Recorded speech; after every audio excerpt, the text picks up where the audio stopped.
윤희숙 혁신위원장이 당원들을 절망과 수치심에 빠지게 한 8가지 사건을 쭉 열거를 했어요.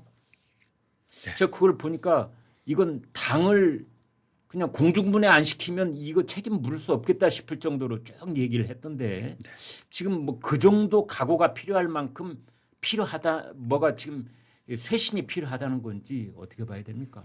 필요한 거 아닙니까? 아 예. 대선을 그렇게 대패하고 한 달이 훨씬 지났는데도 그 대선 패배 당시에 당을 주도했던 분들이 그대로 지도부에 있어요. 이런 경우는 없어요. 이런 경우는 없다고요.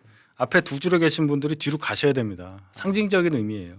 맨 앞에 항상 계시던 분들이 더 이상 당 운영을 할 만한 어떤 상황이 아니다. 뭐 조금 더 얘기하면 자격이 없다고 판단을 하시고 스스로 뒤로 가셔야 된다는 말씀을 드리는 거예요. 뭐 배지 따라 이런 얘기 아닙니다. 그게 상식이잖아요. 근데 그분들 그대로 앉아 있잖아요. 그러니까 뭐 혁신위를 만드네 뭐를 하네 뭐 8가지 사건이 어떠네 다 필요 없어요. 지도부가 확실하게 교체가 되는 그 과정이 있었어야 하는 겁니다. 안철수 전 혁신위원장이 말했던 것처럼. 그렇죠. 그게 당연한 거잖아요. 뭐 여기에 무슨 보복이 있어요? 뭐가 있어요? 근데 윤희숙 혁신위원장은 혁신위원장 새로 맡고 나서 인적 쇄신의 결정권까지 당원들이 혁신위원장한테 준 건 아니다. 그래서 이 인적 쇄신 얘기는 안 할 줄 알았거든요. 저는 처음에 좋게 해석을 했습니다. 그래도 윤희숙 위원장은 당에서 그래도 혁신위원장 맡을 만한 몇 안 되는 분 중에 한 분이니까 힘을 좀 실어드리자는 차원에서 자 당원 누구도 한 개인에게 당원 구성원의 인적 청산을 할 만한 권한을 주지 않았다라고 얘기한 것은 다들 안 하겠다는 얘기네라고 들었지만 저는 역으로 당원 총의로는 가능하다는 얘기구나 이렇게 해석을 했어요. 이번 주에 뭐 여론조사 한다고 그랬잖아요. 네, 뭐 당원 투표하겠다고 하고 하니까. 당원 투표한다고. 근데 잘 보니까 제가 좀 오버해서 해석한 걸로 보입니다. 왜냐하면 윤희숙 위원장도 사실은 본인도 이 8가지 중에 자유롭지 않은 게 있어요. 여기 보면은 대선 후보 교체 시도 있잖아요. 당에서 유력한 분 중에 가장 먼저 김문수 후보 사퇴하라고 한 사람이 윤희숙 여의도 원장입니다. 그렇네요. 그러니까 한덕수 총리로의 교체를 밀어붙였던 분이라고 볼 수밖에 없어요. 근데 그 교체하려는 과정에서 권영세 전 비대위원장이 정대철 전 의원 등 소위 민주당 쪽이라고 볼 수 있는 분들과 소통을 했고 도움을 요청했다는 것도 기사로 다 나왔고 조선일보에서도 다 보도를 했고 이런 거는 싹 다 없어지고 전혀 관련 없듯이 지금 얘기를 하고 있는 거잖아요. 그러니까 누가 혁신을 주도하느냐. 혁신의 대상일 수 있는 사람들이 혁신을 주도하는 것만큼 블랙 코미디가 없다고 저는 생각합니다. 그럼 혁신을 누가 주도해야 됩니까? 여기서 자유로운 사람이 해야죠. 누굽니까? 아니 그런데 자 그 대답은 마지막에 듣기로 하고요. 지금 윤희숙 혁신위원장이 내건 그 8가지 사건 그걸 보면은 제가 빠르게 읽어드리겠습니다. 1번이 대선 패배, 2번이 대선 후보 교체 시도, 3번 대선 후보의 단일화 입장 번복, 4번 탄핵 국면 국민의힘 의원 40명이 한남동 관저 앞 시위, 5번째 당원 게시판 논란, 6번째 22대 총선 공천 원칙 무시, 7번째 비윤계 당대표 선출을 막기 위한 당원 당규 개정, 8번째 친윤계 인사들의 국정 운영 왜곡 방치. 첫 번째 대선 패배 책임은 지금 방금 말씀을 해주셨고요. 2번 대선 후보 교체 시도 이것도 말씀을 해주셨고 대선 후보의 단일화 입장 번복 이건 김문수 후보 얘기하는 겁니까? 그렇죠. 이것도 비난받을 만하죠. 충분히.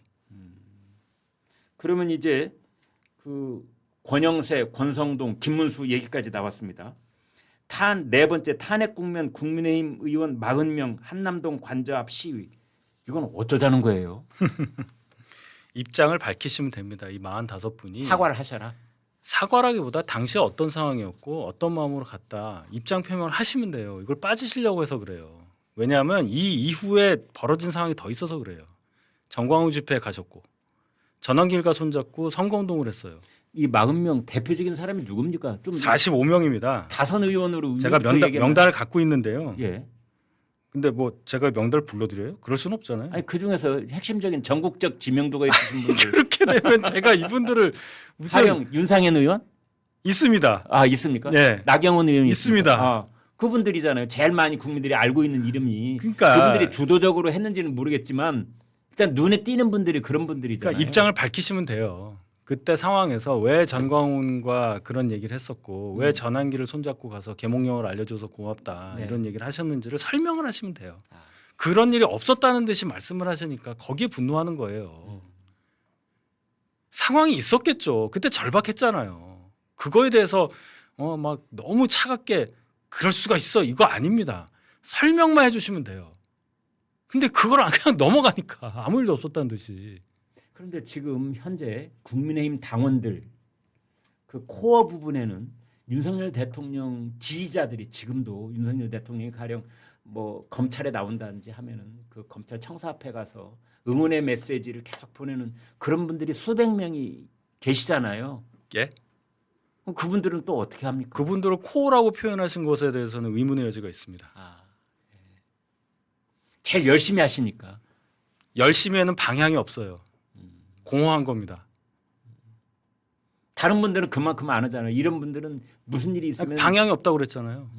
열심히 딴짓하면 망하는 거예요. 그런 거잖아요. 그분들이 들으시면 좀 섭섭하시겠는데. 상관없습니다. 잘못된 거니까요. 이미 국민적 판단이 끝났고 네. 많은 뭐 전체 국민이 그러냐 그렇게 얘기하면 제가 할 말이 없지만 네. 개헌과 탄핵 과정에서 윤 대통령이 보여줬던 여러 가지 행위들, 측근들조차 이렇게 등을 돌리는 상황에 대한 판단은 거의 모든 국민들이 상식 있는 분들이라면 다 판단을 내리신 거 아니에요? 거기에 대해서 윤 대통령 응원하는 것은 개인적으로 얼마든지 가능하다고 보지만 그 응원의 그 저변에 이러한 상황을 무시하고 이건 아니다. 이거는 뭔가 뭐 조작이 있거나 뭐 잘못된 것에 의해서 논리적이지 않고 합리적이지 않다는 생각을 가지는 순간 그 열심히는 평가받기 어려운 열심이죠. 그러면 아까 말씀하신 그 한남동에 가서 이제 그 앞에서 윤석열 대통령 옹호 시위를 했던 45명 현역 의원들 말이죠. 그분들은 왜 윤 대통령하고 절연을 공개적으로 못하고 저렇게 가만히 있는 겁니까? 왜 그렇습니까? 그분도 의식해서라고 볼 수도 있는 건데 예. 그 잘 판단하셔야 된다는 거예요. 항상 그 민심에 가장 예민하게 반응하셔야 할 현역 의원들이 자꾸만 목소리 큰 일부 분들만 생각하고 또는 본인 지역구 사정만 생각해서 전체 국민의 뜻과 다른 행동을 하는 순간 네. 국회의원직은 유지할 수 있을지 몰라도 네. 결국 또 무엇의 상징이 돼버린단 말입니다. 잊을 수가 없어요. 그런 거 아닙니까? 제가 방송을 많이 해서 이걸 외우고 있는 게 아니라 아니 세상에 계몽령이라는 단어를 알려주셔서 고맙다고 했다는 그 말을 누가 했다는 걸 그 영상을 수도 없이 봤어요. 자, 그 다음으로 넘어가 보겠습니다. 왜 그냥 넘어가세요? 분리할 때 그냥 넘어가시네. 분리해서 넘어가는 게 아니고 저는 죄송합니다. 제가 불리하다고 해서. 저희 예청자들이 이제 여러분들이 계시는데 아니, 저한테 비난하셔도 좋은데 예. 제가 틀린 지점을 지적하셨으면 좋겠어요. 아, 예. 개엄 안 했으면 이럴 일이 없었다는 말씀도 드렸고 항상 그 앞에 얘기는 하지 않고 중간 과정부터 얘기하시더라고요. 예. 그러니까요. 원인을 누가 촉발시켰느냐에 대해서 우리가 진지하게 고민하지 않으면 이제 계엄에 대해서도 얘기가 약간 이제 옆길로 갑니다만 이 말씀을 꺼내 주셨으니까 계엄에 대해서도 입법 폭주와 그 줄을 이은 이 탄핵 여기에 대해서 윤석열 대통령의 선택지가 그때 많지 않았다. 예를 그렇다고 들면 계엄을 하진 않죠.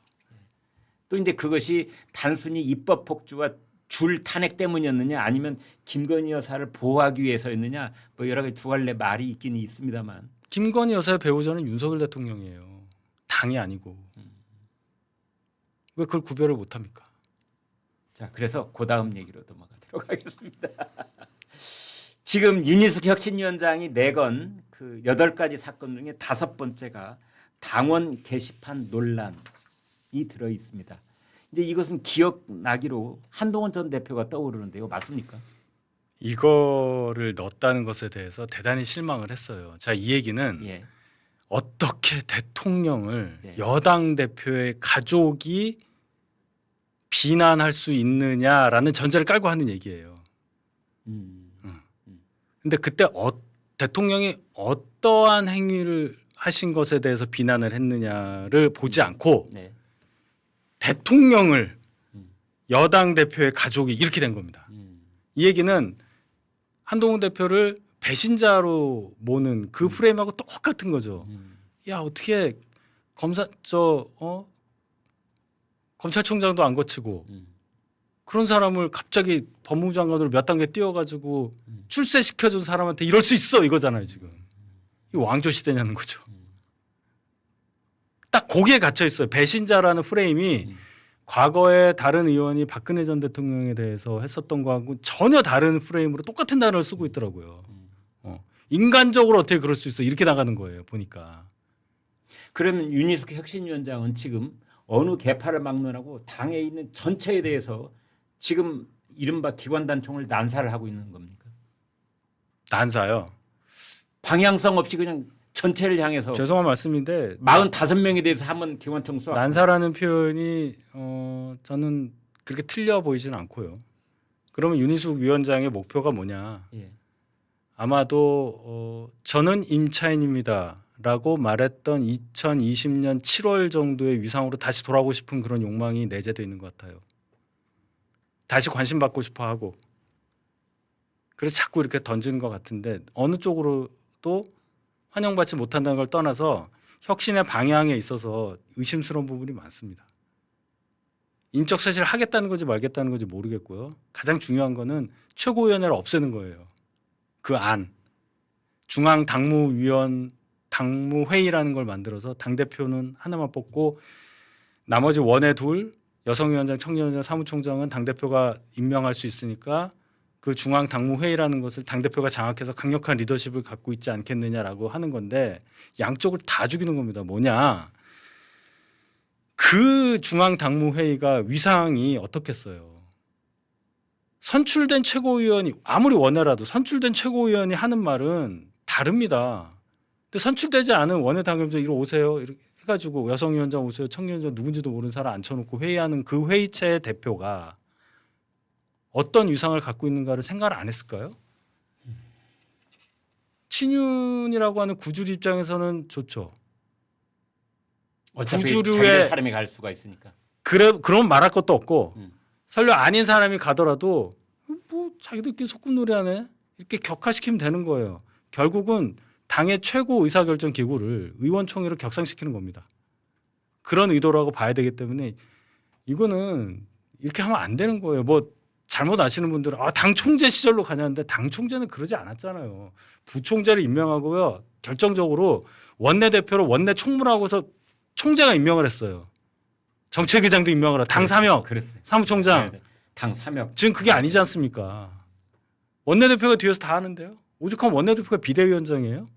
원내대표가 자기가 자기를 임명했어요. 그러니까 보니까 네. 그렇네요. 본인을 임명했다고요. 원내대표가 본인 임명하고 지금 그 지경까지 당이 임명하고. 가 있는데 네. 지금 여기서 뭐 하는 겁니까? 제가 오늘 굉장히 세게 얘기를 했는데 이 얘기 할 때가 왔어요. 제가 웬만하면 이렇게 세게 얘기 안 하는데 이렇게 말할 때가 왔습니다. 당을 위해서. 당을 제가 너무 사랑하기 때문에. 그 다음으로 넘어가 보겠습니다. 6번째, 22대 총선 공천 원칙을 무시했다. 이건 무슨 뜻입니까? 정확히 모르겠어요. 이건 아마 어떤 사람을 이렇게 돌려막기 한 거, 그 다음에 뭐 누구를 꽂아 넣은 거 뭐 이런 얘기 하는 거. 네. 그러면 윤희숙 위원장도 중성동갑에 갑자기 간 거는 설명이 안 돼요. 뭐 경선을 치렀다 이러는데 그 경선 과정 제가 얘기하면 1박 2일이 지나도 다 끝나지 못할 정도로 얘기할 게 많습니다. 그렇긴 해요. 예, 무슨 말씀인지 아실 겁니다. 제가 그걸 방송 전에 쭉 찾아봤는데 22대 공천 과정에서 국민의힘 쪽에서 나온 얘기만 보니까 서너 페이지 되네요. 네, 됩니다. 네. 예, 저는 직접 그걸 겪었기 때문에 드릴 말씀이 많지만 네. 이렇게 뭉뚱그려서 얘기하면 책임자가 없어요. 그래서 저는 솔직히 윤희숙 위원장 정도 되면 2단계에서는 사건을 나열하면서 나열하는 거 좋습니다. 실명을 거론했어야 돼요. 그러니까 너무나 범위가 이게 광범위해서 뭡니까 이게? 그럼 조선왕조 망했어요. 다시 새 나라를 합시다 이 얘긴데요. 그 누가 뭘 잘못했는지 얘기를 해야 될 거 아니에요. 그래야 대한제국을 만들든 뭘 하든 할 거 아닙니까? 이거 뭐예요 도대체? 이왕 짚어드리기로 했으니까 저희 시청자들께 7번째 사건이 당 대표 선출 때 당원 투표와 일반 여론조사를 뭐 여론조사하고 다운 투표를 병행을 했었는데 7대3 혹은 8대2 이걸 100% 다운 투표로 했다. 정진석 비대위 때 그랬죠. 예. 김기현 대표 뽑힐 때. 네. 예. 그래서 뭐 안철수 이런 분들 또는 유승민 이런 분들이 진입하려고 하는 걸 장벽을 높인 것 아니냐. 뭐 그 이름을 거론한 건 아니었습니다만 이 문제 있다고 봅니까? 이런 지적은 맞습니까? 네, 이거는 저는 맞다고 생각합니다. 이 정도 당이 대선에서 졌으면 당원도 당원인데 네. 민심 반영 비율을 최대한으로 높여야 합니다. 오히려 더 높여야 네. 된다. 박근혜 대통령 성공하실 때 정치적으로 한나라당에서 잘 하실 때 그렇게 했어요. 8번째 마지막 이건 이거 어떻게 하라는 뜻인지 저는 잘 몰라서 순수하게 몰라서 여쭤보는 겁니다. 친윤계 인사들의 국정 운영 왜곡 방치. 사실은 8번이 다예요. 이게 다라고요. 윤석열 정부 2년 반을 얘기할 수 있는 그 단어가 여기 다 있습니다. 대통령 정부가 들어오면 거기에 소속된 현역 의원들은 전부 다 대통령하고 친하잖아요. 근데 지금 친한 분이 없네요. 그렇네요. 또 그렇게 보니까. 진짜 친한 분이 없는 거죠. 그거는 이제 윤 대통령이 당에서 정치를 오래 안 하셨기 때문에 그건 네. 이해할 수 있으나 예. 가치와 어떤 방향을 가지고 정치를 한 게 아니라 친소관계로 정치를 하려고 했었던 폐해가 아닐까 생각합니다. 결국은 누가 술자리를 많이 갔느냐, 술을 누가 잘 먹느냐, 술자리에서 누가 재밌게 하느냐 이렇게 되면 안 되는 거잖아요.